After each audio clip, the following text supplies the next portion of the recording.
Hello everybody and welcome back to my channel. Today I have a really cool instrument to tell you about. This is a pentatonic flute. You may be familiar with the Native American flute or a Native American style flute. These are also pentatonic flutes, but obviously they're specifically made by Native Americans. I think that's one of the criteria for calling it a Native American flute is that it has to be made by a member of a registered tribe.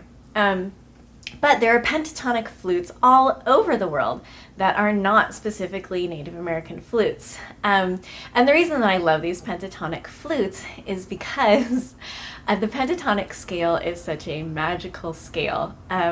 It makes improvisation and music for meditation or anything like that so easy to play. You literally cannot play a wrong note in the pentatonic scale. It's amazing. So let's talk about the Skylark. This is a pentatonic flute from New Zealand, actually. It's made by an independent maker. They're on Etsy as Takahe flutes, I think is how you say it. I'm going to put a link down in the description so you can see, because these are really cool. The maker creates all kinds of like whistles and penny whistles and stuff for like Irish music and English music, but he also creates some awesome pentatonic flutes. It's made of aluminum, so it's like super resistant. I got this in 2020 and I used this with my preschool class, so it sees a lot of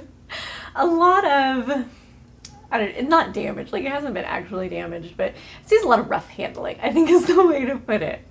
But you can see like it's survived really well. There's definitely a few scratches in the aluminum, but overall this has held up incredibly well to 3-year-old hands. And I think the reason is that aluminum material. It doesn't bend really easy, it doesn't break because it's quite thick. So that's awesome. It's still in pretty much exactly the shape that it was, minus a few scratches, the day that I got it, which is amazing. Now this maker also makes some other whistles and flutes. I got a low D whistle, and I also got, I think it's a whistle in F, so it's also a little lower in tone. And he makes those out of PVC, so they're super cheap, but they sound really cool. I'm gonna do more videos on those because I really love them, but this one I think is my absolute favorite.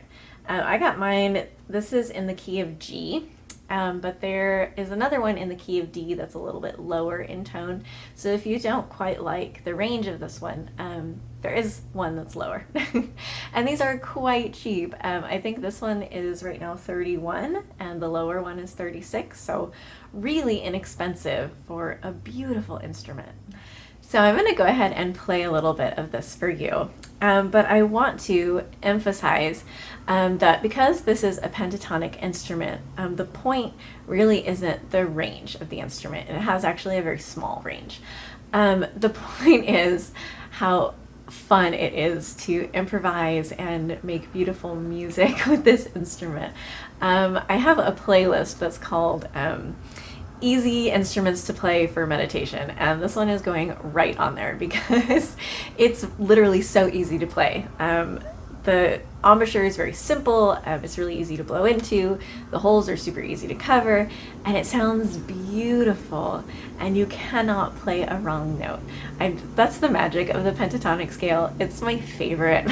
It's so pretty.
And that's just a quick example of the music that you can make with this. To me, it's very almost zen.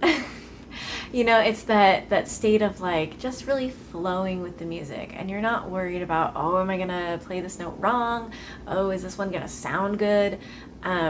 Because when you're improvising, that can be really hard. You know, it's hard to get lost in the music when you don't have that muscle memory or the like music theory knowledge to know which note is going to sound good next in the progression.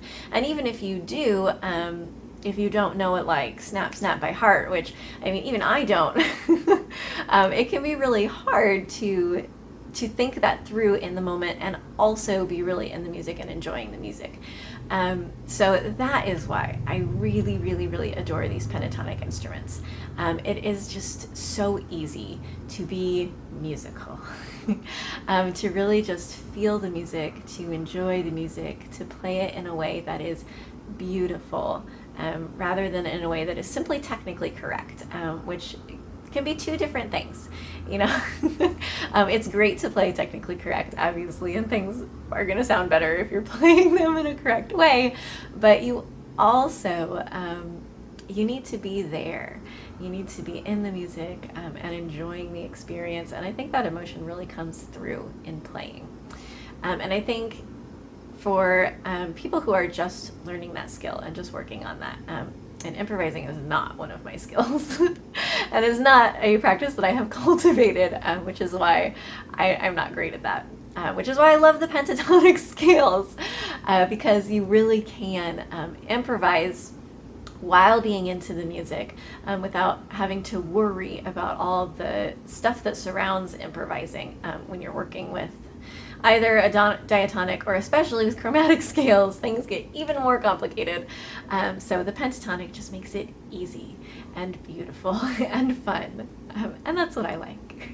So if you want to grab one of these for yourself, I'm going to put a link to the Etsy store down in the description, so you can go and take a look and decide if you'd like one. I'm also going to put a link to a book about the Native American flute that I think can be really helpful for working within those pentatonic scales, and working with a blown instrument like a flute or a whistle. Thank you all so much for watching. I hope you have an absolutely wonderful day. Thank you all so much for watching. If you would like to subscribe to my channel, go ahead and click on that subscription button right up there. Otherwise, if you would like to join my Patreon or buy me a coffee, the links to those are down in the description. I hope you have an absolutely wonderful day.